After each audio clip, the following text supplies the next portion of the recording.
The stage is set for Super Bowl 56. The Rams and the Bengals doing football. We're back after a short hiatus. We're kind of prioritizing some of those preview videos for each of the playoff games if you had the chance to check those out. But a quick agenda, what we're going to cover today. We'll talk a bit about each of the AFC and NFC championship games, kind of close out the season for the 49ers and the Chiefs. Of course, get to some of the head coaching stuff and maybe a little mini preview on what we think predictions-wise from the Super Bowl. I have two guys with me. I was the one who didn't have a team play in the playoffs, but I had Jeremy taste the most bitter defeat of all time, I would say. Not of all time, but of recent memory. And then I've got Avery, who I want the Preston scent that I don't feel bad for him whatsoever, right? Don't feel bad at all. Thanks, guys. I feel like all NFL fans who aren't Chiefs didn't feel bad at all. Dude, imagine not liking the team because of the quarterback's brother and his wife. No, it's just a you don't like winners thing. That's kind of all it is, I think. True. I was a Patriots hater because they just won. Yeah, exactly. Mm-hmm. So, did you guys see that thing on Twitter? It was like, no wonder Patrick Mahomes stays in the playoffs so long because he doesn't want to be at home. Yeah, spend time with the family. Those two were. I didn't really understand the real problem with the champagne thing. I didn't think it was at home. I didn't think that was really a big deal. I mean, imagine doing that after winning one playoff game. Though. Yeah, it's not I even know. the It's AFC divisional championship. round. I know. It was kind of like a rich bitch type move. You know what I mean? Yeah. Those people don't have champagne bottles in those sections, and you're That's just true. spraying it, right? It's fair game if you all have champagne bottles. Yeah, the real fans of the team aren't bringing in a bottle of Dom Perignon to the fucking to celebrate the box. divisional round. They don't get to sit in the heated seats, right? Yeah. Yeah, definitely doing the dance. But Ryan Fitzpatrick is wearing no That shirt was at the awesome. Bills Yeah, game. that was all I think time. that's the change. The rich thing is pretty good. It's a shame we don't get to witness that for a second time. Yeah, that would be. They were going to have a home game. Too. Yeah, that would have been awesome. That would have been electric. Yeah. We would have went. At least there's the feeling of I would have loved to have gone to that game. At least there's the feeling of the Bills didn't lose to the team that played in the Super Bowl. The Chiefs are Very eliminated. Does it make it worse though? It would have been. No, I don't think it does. Actually, no. Yeah, you're probably right. It might they hurt won- more if the yeah. Chiefs win the Super Bowl and you're 13 seconds away from maybe winning a Super Bowl yourself. If you Yeah. look at it that way. And the Chiefs win that toss and they go score if they won the toss the second time and they scored again. I think that would be worse. Seeing that happen twice. It's a big Yeah, fuck you to God.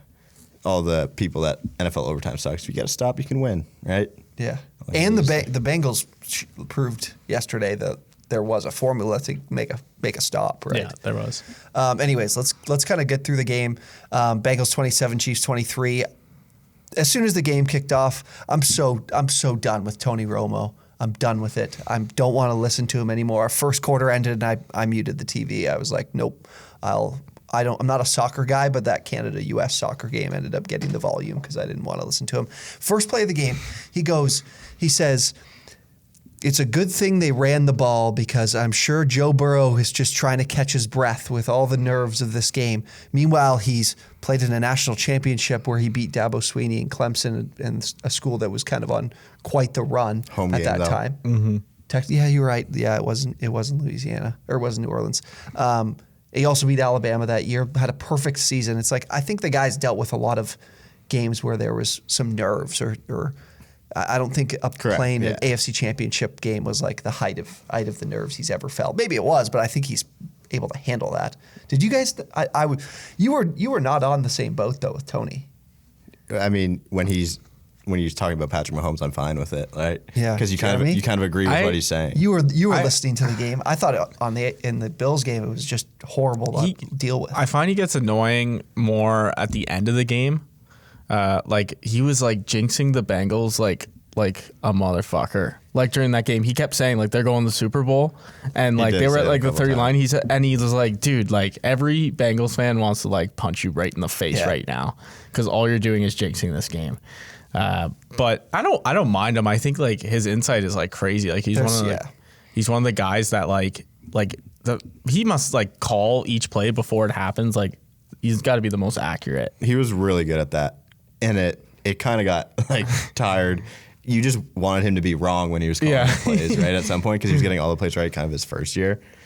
I'm fine with Tony Romo.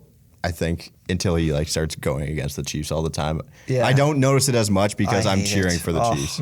So I can't give you an accurate feeling of what I thought of Tony He just Romo. drools over Mahomes plays to a crazy extent, and he just doesn't do the same when other guys make ridiculous plays, like the arm angles, right?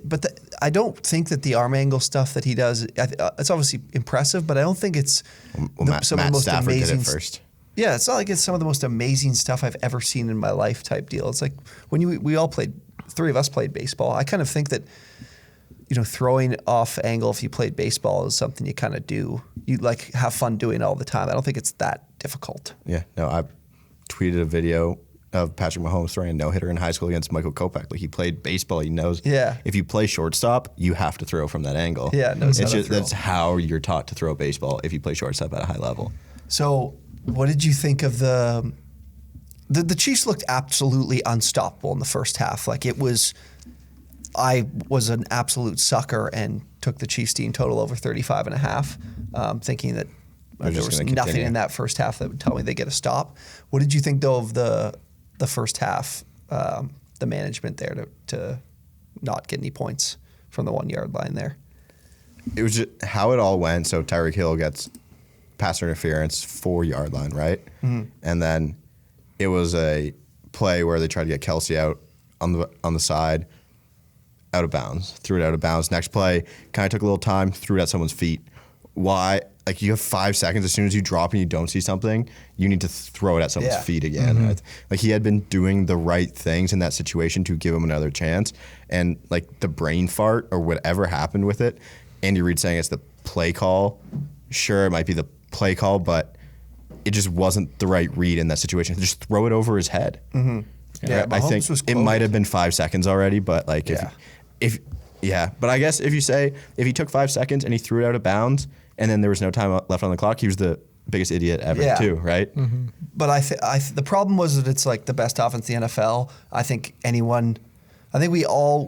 coach would know that 5 seconds is enough for a good offense to be able to execute one play and leave time on the clock. Mahomes, I guess, was quoted saying that he even said he got greedy and he was supposed to go to the middle to either Kelsey or Demarcus Robinson, and he just hung on to the ball and obviously threw it to Hill in the flat. So I thought it was really, really poor execution from them with the clock. I think they should have been, as soon as they were goal to go, they knew that they could get 4 plays in that time, and they didn't execute properly on not just that play, but the play before that took way too long too. So, and the whole momentum side of it, you've been rolling so much on offense that first half.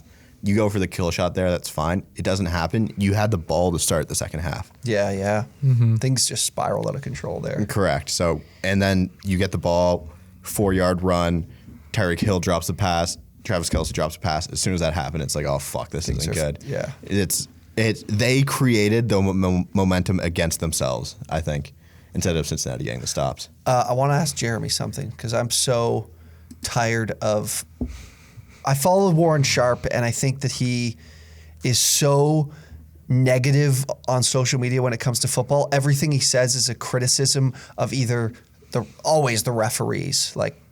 Good. You cannot miss anything. The referee, whatever. I mean, in every sport, referees struggle to make a call. But he's incredibly critical of everything that goes on in the field.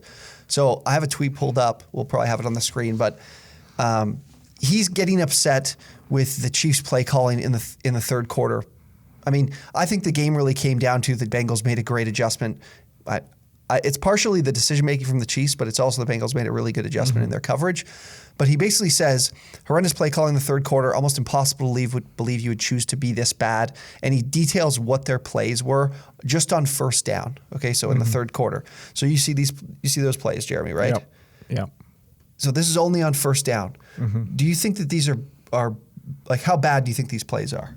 Not bad at all. Like, they're all relatively successful. That's what the word we were talking about, success rate.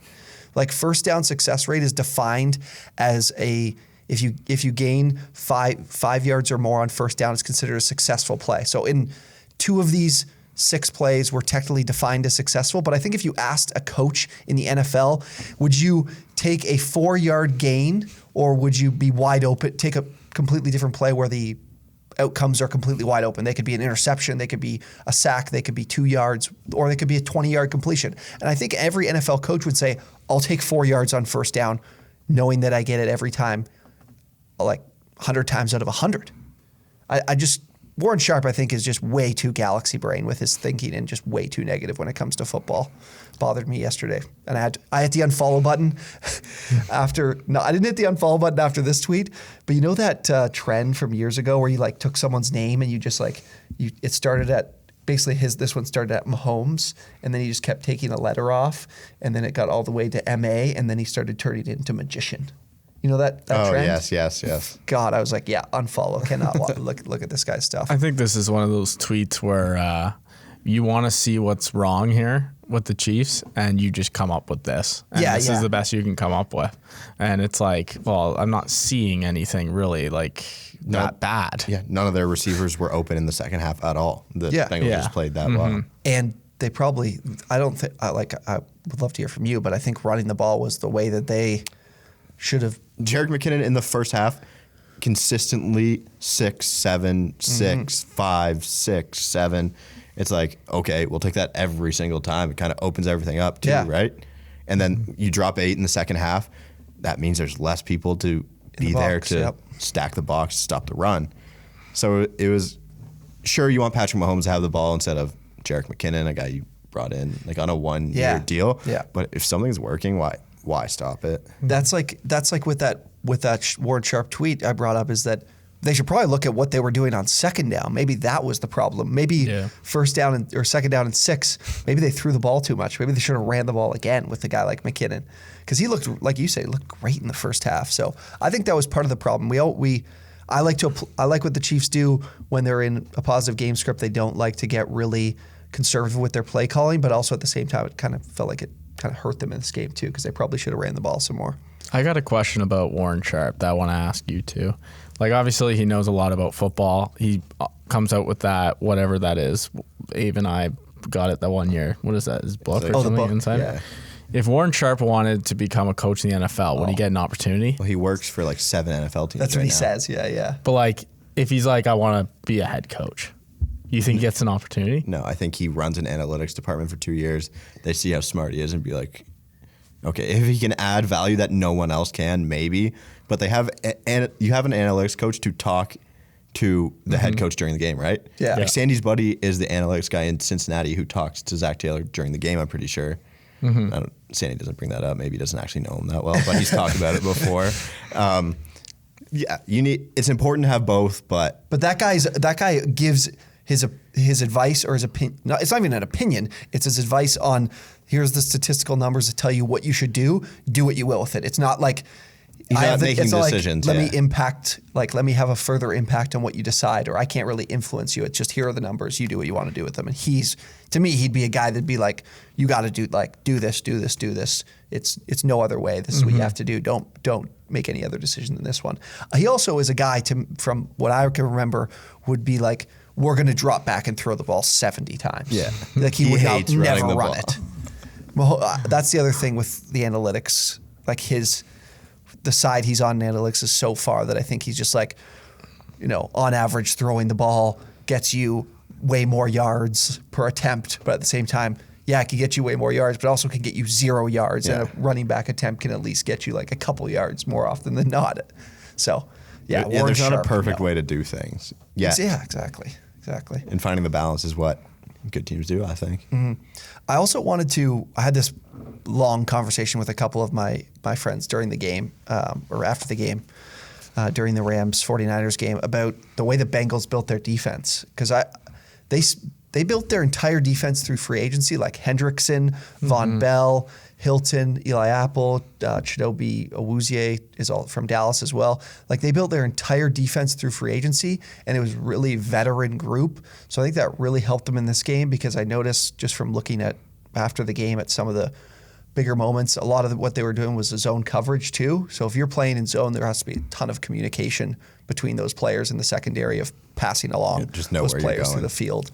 So I really think that I talked about this with my friends who are Chargers fans, a few of my buddies who are Chargers fans. So I really think that this is a great recipe for some teams that have great quarterback play because I know the Chargers have great quarterback play, but their defense was like amongst the worst in the NFL. It proves that you can build the defense through free agency and turn things around in legitimately 1 year. Like this team couldn't get after the quarterback at all last year. They were I think they were in the bottom 5 in points allowed, and they just turned it around immediately. So I think it's a great thing to bring up because obviously it's a very young offense in Cincy. And I always ask the question, do you think it's better? I think it's better personally, but I think it's better to have a veteran defense versus veteran offense because I feel like the DBs can teach the receivers kind of like what works against them sort of thing. While if you're like a veteran receiver, I don't think that really translates to the DBs. I don't know. It's interesting. Like, what would you rather have your team built on, a veteran offense or a veteran defense? So they're talking about this with Evan McPherson, right? I think this can kind of be built in with a young offense. What he doesn't know won't hurt him pretty much in that situation. Yeah. So you're a young offense. You're not worried about all the other stuff, like what can go wrong. You're young. You think you can do whatever, right? Yeah, it's like Mahomes' progression a little bit farther now is almost like there's a lot of things going on in his head compared to the really early. Yeah, so I think just out of sight, out of mind, you just play clear, you play fast, you play hard, and I think that's what can help a young offense. And I think that is a good thing when you're playing football. Yeah, and I think it goes back to, like I said, about how good the Bengals were defensively. It was like the veterans in terms of playing. When you play zone, you don't need to be as athletic as you do if you're chasing guys around a man coverage, and being able to communicate is probably a way easier through veteran players who've been around the league for so long. It's crazy. I couldn't believe their entire secondary is, other than Jesse Bates, is all guys they brought in this year, and they still managed to within the year be able to all be on the same page. And it definitely is credit to the amount of experience they have in the league. So good thing there. Anything else really from this game? I think Burrow made some big plays with his legs that was surprising to me because I think post ACL tear he just doesn't. He never was a guy that used his legs as a major weapon, but he could always, if there was an opportunity, use them. I haven't really seen that as much since the ACL injury, but some big plays with his legs. Yeah, more yesterday. Just running for his life then. Yeah. Running to make plays, right? Okay, I want to move things along, but again, this is a huge win for the Bengals. Of course, getting to the Super Bowl when you haven't played or won a playoff game in whatever it was, 20 years, more than that. So massive game for them. So Chiefs, I want to move to the Chiefs' future. So I've said this to you, Avery, before, but roughly about $20 million in cap space. We're getting that Mahomes contract now on the books. What does the future look like? Let's just go to the next year for the Chiefs. Of course, with Mahomes, you're always a contender. Tyrann Mathieu's coming back. Is that Travarius Ward? Yeah, Travarius Ward, Anthony Hitchens, Frank Clark, Melvin Ingram are all free agents. Clark and Ingram are gone. Clark had one pressure yesterday. Yeah. When they said offside number 55 on the Chiefs, that fucking hurt. Yeah. You hate to hear that. D Ford, motherfucker. But the salary cap in the NFL is fake. We watched it on that Nick Underwood, maybe. There's a video he made. He's a Saints beat writer, and the Saints are in cap hell. They have been forever. What did they really do last offseason? They pretty much just got rid of Trey Hendrickson, right? Hendrickson and a couple, Janoris Jenkins. Not. But it's guys. you can restructure NFL contracts to turn it into bonus money to get a bunch of money off the books. If he had, I thought it was a pinned tweet or something I saw. I'll try and find it, but it was just right away, bam, bam, bam, bam. Saints are out of cap hell, even though. So I think it's fake. I think every team has a way to get around it. Obviously, drafting well helps that, but. Yeah, they have space. That's the difference. The Saints had no space. Yeah. But I think, Jeremy, my big thought here is that this could kind of go down for Mahomes in terms of the history of his career, at least the early part of a massive year that got away from them because he's now going into his massive contract. This should have been they probably should be Super Bowl champions in a year like this. Yeah, they 100%. You would think they would. I mean, going into the season, we all saw, they're going to be obviously in the Super Bowl or something. They're going to be this electric team again. But what we saw in the middle of this season was kind of is that what we're going to see next year? We saw a team that people were bashing on. Yeah, consistently. And, that was the first time I think a lot of people saw, for the first time, a Chiefs team that was just getting outplayed. Which was people just kept saying they were figured out, which definitely wasn't the case. I mean, it's if this is seen as Patrick Mahomes' worst year, he's going to have the greatest of all time type season. Right. But obviously, if you keep this decline, I'd say this is kind of a decline season. Just how defense has played against them. and their inability to run the ball really effectively when Clyde was out middle of the season. Darrell Williams was good too, but I think if this is one of his worst seasons for a couple more years, they're fine here.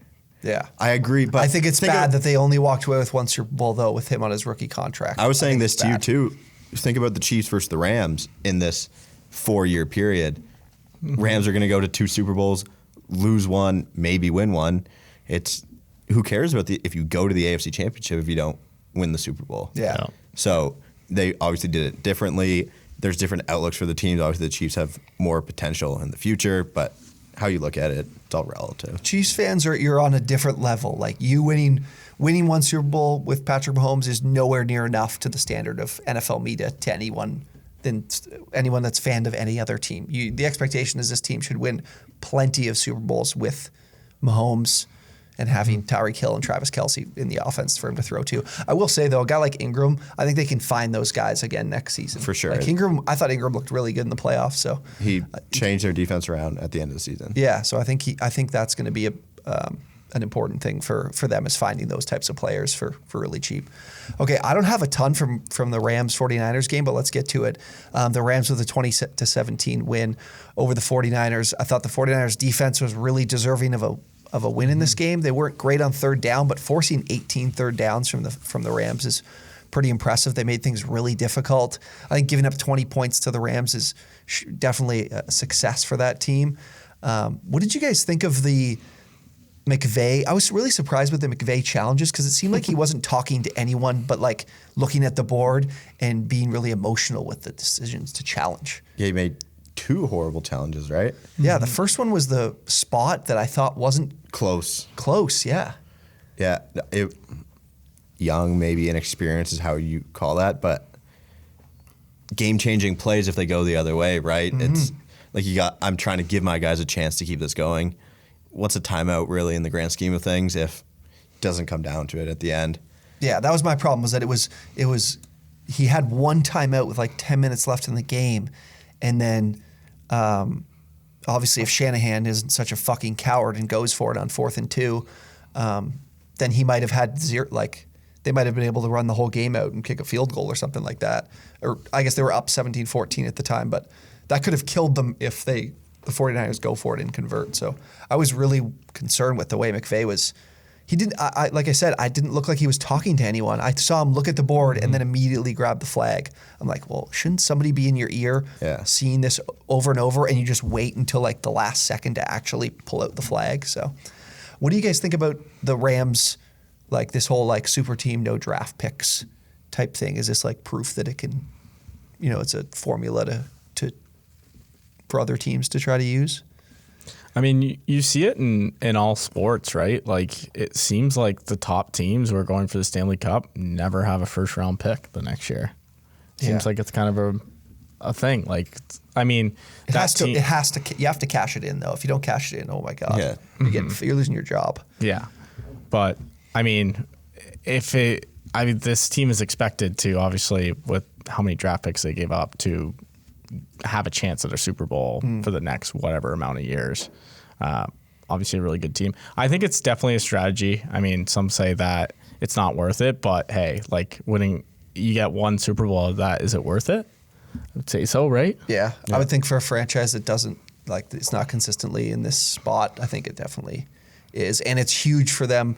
I think a lot of people might overlook this, is that it's huge for them as like a brand because they're in LA and they're competing with the Chargers in a, I don't want to say LA's, you can kind of say LA's a bad sports town almost. I'd say so. It's hard to say that when you have the Lakers and the Dodgers, but I mean they're not competing. They're competing, and they're not competing for, even though it's a massive city, they're not competing for a large pool of people, because I think a lot of people have their, they might be, the Chargers fans feel betrayed, or there's Raiders fans that are living in LA, so it's a huge moment for them to try to bring in the young crowd. So that's definitely overlooked. So I think it's a big thing for them, but at the same time, like first round picks in football are so much different than in any other sport. Yeah, that's very true. I think they missed on Goff pretty much. Yeah. Like they had their chance at first overall, and it didn't work out for them. Yeah. And look at the first rounders going back for Jalen Ramsey, Kalen Chason, and Travis Etienne.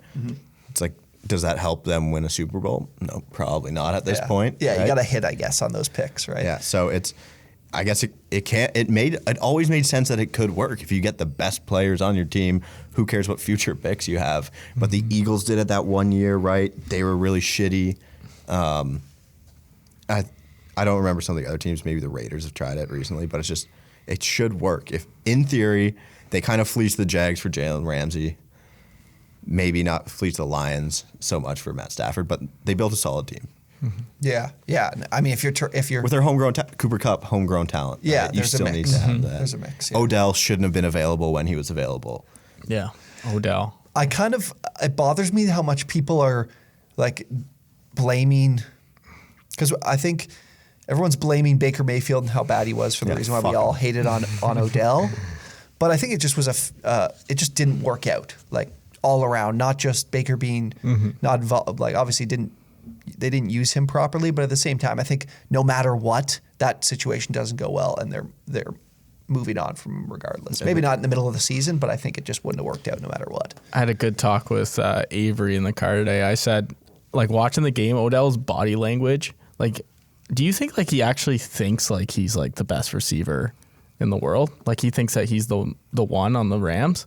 I think so. Like, I think that's how just the way he acts on the field, he acts like the wide receiver one. I think that's how successful wide receivers and DBs are, though. Yeah, just cocky. It's just like the DB. Cooper Kupp is just really humble. Well, you're saying that 'cause he's white. No, I'm saying that because I could tell when he gets a 10-yard gain, he doesn't selly like the way Odell sellies after every catch he gets. Yeah. Yeah, I mean, Cooper Kupp's gonna have 300,000 Instagram followers, and Odell's gonna have millions. You know, Yeah. it all different parts of their lifestyles turn in like different parts of life. Yeah. Right? Yeah. He'll get the followers, he'll get the endorsements. Cooper Kupp, he's just out there to play football. That's fine though. I have a good feeling though that Odell's going to sign somewhere this offseason. It's just not going to work out. yeah, you kind of think he'd be a better like wide receiver 2 somewhere, as opposed to going somewhere that because of some money and he has to be the guy. Yeah. Okay, before we'll get to both the Rams and the Bengals in a moment, but let's just wrap up the 49ers season, because I think that their future is even more interesting than the Chiefs, considering that I think we would agree that this is a Super Bowl roster the way that they played. Maybe, if they lose D'Amico Ryans to a head coaching job from their DC, but I think this is a Super Bowl team that's a quarterback away from literally being maybe probably would be the best team in the NFC. I'd agree. I like them preseason. I think it's a solid roster. They've got to a Super Bowl in the last 3 years. Team hasn't changed a whole ton. Brought in some good young talent. They can rush the passer like a motherfucker. Yeah. Maybe some corner help, some DB help a little bit, but you can address that pretty early in your draft. Yep. If you got first rounders, second rounders.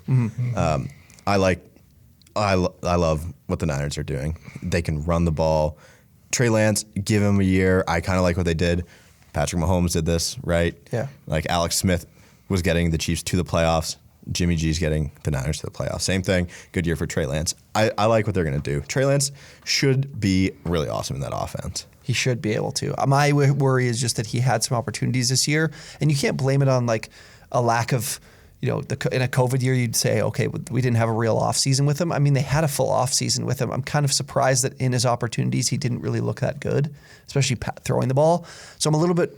Also didn't play football like the year before, right? Yeah, you know what? That's a good point. I didn't even consider that. That's a good point. It definitely... Because he played one game, I think, that COVID year. They played in the fall because they were playing a spring season, and he didn't play the spring season because he was going to the draft. Yeah, it almost felt like it was like a Senior Bowl type game for him, where it's just kind of putting him on display. So what do you think about Jimmy, though? Like, did they bring him back? So what's the deal with Debo? Is his contract up? Like, what's going on? I heard something about him getting a monster extension or something like that. I think he's a third-year guy. Yeah, I think they'd still have time in terms of like fifth-year option type deal too. So I think he's still... Is he third year? I think so. I think they were talking about it because Ayuk's second year, right? Yeah. I think Debo's third year. Was Debo the year that year before? I think they were talking about third-year breakouts a lot. Okay. But the Jimmy thing is really interesting because I do think that... I don't think you bring him back. No? Do you think it depends on which opportunities are out there? I think it sets back Trey Lance's progression if you bring Jimmy back. But someone has to come in there. Like Sure. somebody has to come in to back him up that is Competent. Jimmy level type competent. That's Yeah. my thing. And I don't think Jimmy has a market. I don't think so either. People were saying he'd look hilarious in Pittsburgh, but That would. That pass protection too. Oh my God. That would be bad. But the thing is with Jimmy, I'm just thinking like, is there any team in the NFL that is like around contender status that says this guy will... we're this guy away from winning. Yeah, we're like, this guy will make our team better. No. He just doesn't, to me, come into a roster and has a coach thinking this guy's going to help us improve at all. He might help us like stay the course in terms of like, we'll just play at the same level we've been playing. Yeah. Hopefully things go our way. But I can't see there being a market for him where there's anyone willing to like pay him more than just over $20 million a year, I would say. Like with the way the quarterback market is now, obviously QBs are getting paid like $40+ million. So Can you see him being a backup next year in anywhere other than San Francisco? No, I would see him trying to go somewhere where he thinks he can start. Because I think his thought process is, I was hurt. I need another opportunity. Yeah. To see what I can do. I think the Niners should just bring him back. I'm not convinced with Trey Lance. I do think Trey Lance playing at the level you think he can play at can completely change their team, though. That is for sure. Do you think it might hurt his stock though? Like, let's just say they bring him back, like on a 1-year deal or something, and then like he plays like half the games or something, and then he just lost a chance at whatever he could have got. That's a really good point. That's what I think. Like you would think Like, that his stock is probably the highest potentially he could. It could be, yeah. Technically. Like, maybe. Like, do the Giants compete in their division with Jimmy G instead of Daniel Jones? No, I'd rather have Daniel Jones. I'd rather have Daniel Jones. It is hard when we're talking about it. It's like, which team even wants him? Think of it as a fan of a team. If you bring in Jimmy G and be like, yeah, that's the motherfucker I want. Yeah. I mean, don't think you're gonna get it's that. weird. The ideal scenario, too, for the 49ers is winning with a rookie quarterback. Like, that's cap-wise, that's the recipe, right? Okay, Super Bowl 56. Let's get a quick predictions. We're going to have tons of content out for the Super Bowl, including a preview, our prop bets. We'll talk a bit about the OwnersBox salary cap game for Super Bowl weekend as well. We have that out live on the platform now, so definitely go check that out. Link will be down below in the description. But early thoughts on the game, or an early lean of who you think is going to win. Spreads like -4, but more I think just who do you think is going to win this game? Rams getting a home game here, if that means anything. I think I have been on the opposite side of every Bengals game. Yeah. I think this is the time I'm finally right. I like the Rams. Oh, okay. I thought you were going to flip. No. Yeah, Jeremy? I like the Rams too. Yeah, so do I, unfortunately. I had a preseason Super Bowl champion ticket on the Rams, so I'm going to be betting on the Bengals money line to hedge my bet, obviously, but I think I might just put some on the Rams too, just to make some more money. It is incredible what Cincinnati's accomplished considering their flaws. Like, the offensive line is unbelievably bad. They held up decently well last week. They got a lot of chips from, like, once Uzama went down, they had Sample chipping in. They definitely had Mixon chipping in too. So I'm just a little bit worried that I think the Rams the entire season they like to play a lot of too high. So with that being because they have a guy like Aaron Donald to kind of fill the gaps. So I think they're going to be able to do that, like play a lot of zone, play a lot of cover too, and be able to keep things, because Burrow's killed teams deep. That he's been able to kind of, like, when the pressure's coming, if he sees one of his guys one-on-one, he'll get it to them, and usually he's been really accurate with those throws too. So I think this is a good chance here for the Rams, considering how good they are up front, to be able to be a light box and kind of cover the outside where Burrow's killed teams. So I think I like the Rams a lot. And I think they'll be able to run the ball too, which McVay loves to be able to do. So I like the Rams. Do you think the Bengals are even favored to win their division next season? Yeah. Why do you think the Ravens should be? Yeah. I think there's a better chance the Bengals miss the playoffs than make the playoffs next year. They would be. I mean, they get a chance to draft somebody on the offensive line this year. Like, imagine if they took like Linderbaum. Yeah. We saw that with the 49ers when they made the Super Bowl. They didn't make the playoffs the next year. Yeah. I could definitely see that, Avery, though. I think it's not out of the question, the old Obviously, they call it, Super Bowl hangover. Yeah, obviously there's a chance that it could happen, but I just don't believe that this team is as complete as they've lucked into this postseason. Yeah, Bengals fans. I mean, they fucking got. hate you. Let's be honest. Should have lost the first game to the Raiders. Yeah. What? Yeah. Honestly, and I the don't disagree. Titans is a 1 seed. The Titans game You play was the Bills and then the Chiefs. Imagine that road to Well, the Super Bowl, right? The Bills beat that Bengals team by 28 points yesterday.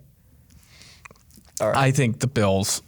Well, it's easy to say that. It's easy to say that the Bills would have stomped all over them, but like we thought the Chiefs were going to stomp it. So we're saying a lot. Like maybe the Titans would have played.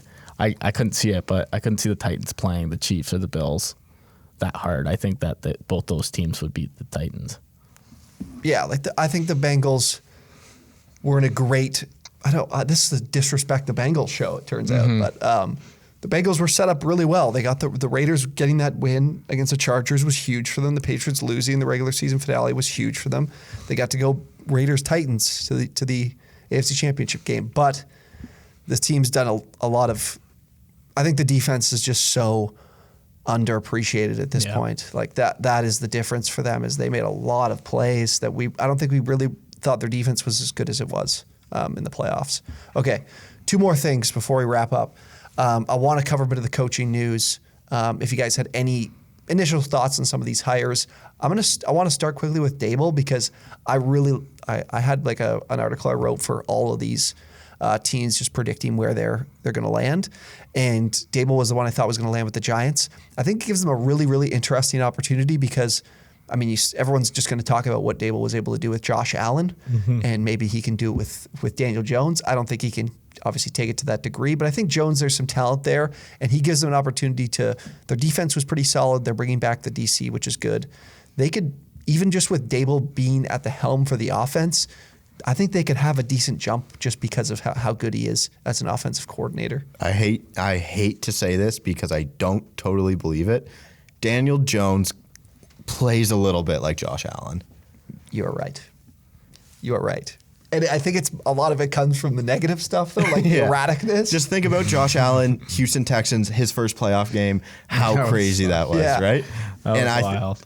Daniel Jones can make plays with his feet. He's got a good arm. He doesn't have a Josh Allen arm, but I think they are a very similar quarterback that Daboll can work with and create him into a Josh Allen type. Yeah. I don't think it can be that successful, but I think the blueprint is kind of there. Kadarius Toney will be fun with Daboll coaching. Yeah. I'm excited to see that too.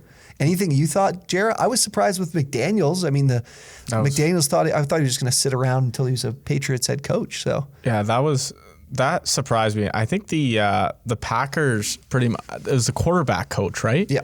And then he was the OC, but LaFleur called the plays, so it didn't really mean as much. Yeah. What about who the Bears hire? Who was that? Yeah, that's the Colts DC. Oh, okay, I see. Interesting take on who they're going to have to bring in as an offensive coordinator. The Bears? Yeah. Yeah, because that's not obviously an offensive guy. Yeah. And I think Barstool guy tweeted this, but it's funny that a Matt and a Ryan left Chicago and they brought in Matt and Ryan to replace those guys.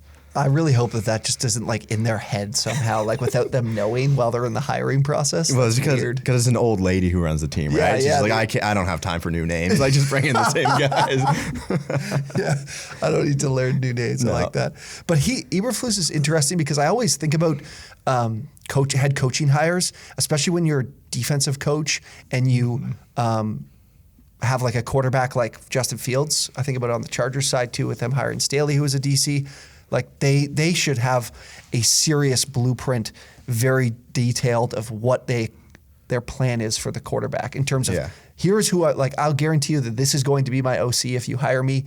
This is going to be my quarterback coach because again, this could be if this doesn't go well, this could be Fields going on to his 3rd head coach and like within a couple of years of being in the league, right? Yeah. Mm-hmm. So I think that's and they have to be worried about the Mitch Trubisky thing happening twice. Yeah, exactly. Trading up for both of those guys and losing all that draft capital. This one has to work out. So, agreed.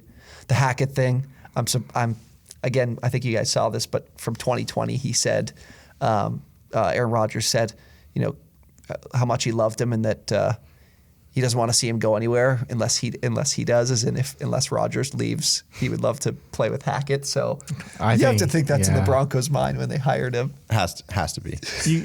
You think that, I mean, from a Devontae Adams standpoint of where he signs, like, do you guys have an opinion on that? He's if gonna they go together. Yeah, if they go together. I think he's tied like Tom and Gronk. I think the only way he wouldn't be with it was if it was the Broncos. Why? Oh, they Really? have so many. Just they have so many He's just the receivers. one right away though. But they could send Oh, they yeah. could send some back, right, in a trade. because he is he Yeah. under contract? Who, Adams? Yeah. No, I don't think so. I don't think. And they Adams is said the under contract. options, and the options are like line, because obviously he's going to sign a pretty huge deal. It's like Lions. Like, does Devontae Adams want to go to the Lions? In Division 2, Yeah. like a team he's shit pumped his whole career. yeah, be every like, single yeah, year. I want to go there. Yeah, Adams is a free agent. It was like the teams that like would be able to afford him are like all bottom feeders, and it's like if you're Devontae Adams, like Has he made a lot, T-Mac, in Adams? his career?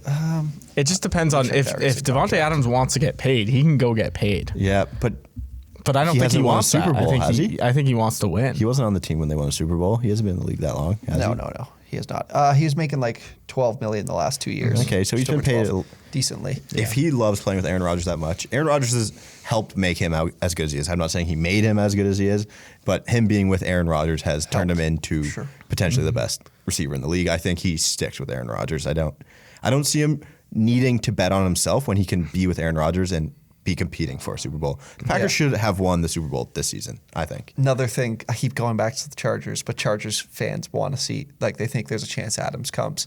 And I've been saying there's way Why? too many problems with the team defensively to bother with Devontae Adams.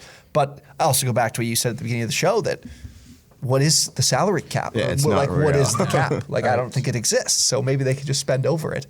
You know that you can actually take, if there's salary that you left over from the previous year and didn't use and stayed under the cap, you can move that over to the next year. It's fake. The salary Yeah, cap is fake. that just doesn't I make wish sense. I had the brain capacity to write an article on it, but I won't be able to do that. But You're the going hibernation for a year. yeah, And salary that cap. article Salary cap is fake. See you guys in 2025 with my article. Yeah. comes out with 10 views. It's not ranking yet, Jimmy. Can you throw it up? We're all on the same page that Sean Payton's going to be the coach of the Cowboys next year, right? Yeah. In 2023. Yeah, I got nothing to say, but that's happening. Yeah. I don't think he said retires, right? He said he was stepping away. But it is awfully funny that Sean Payton retired the day before his movie came out on Yeah, Netflix. seems like a little. I mean, does what do you think seem- that has to do with it? Maybe he's making some royalties off it, you know? Oh, Sean he's Payton's set, name in the he's set. news. Yeah. Netflix. Oh, there's a movie on Sean Payton. Maybe you guys want to learn more about him.